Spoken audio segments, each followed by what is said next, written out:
হ্যাঁ কি হয়েছে কোথায় কোথায় ভোটের আগে নাকা চেকিং এ উদ্ধার লক্ষ লক্ষ টাকা, আটক টাকা সমেত গাড়ি।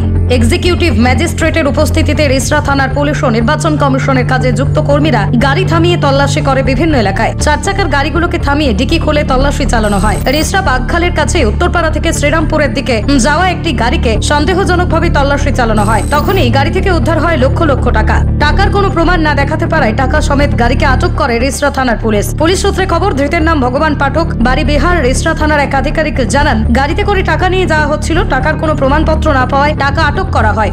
উপযুক্ত ব্যবস্থা নেওয়া হবে। হুগলি থেকে প্রীতম সাধু খাঁর রিপোর্ট, বিশ্ব টাইমস। ফিরবে হুঁশ, জাগবে মানুষ।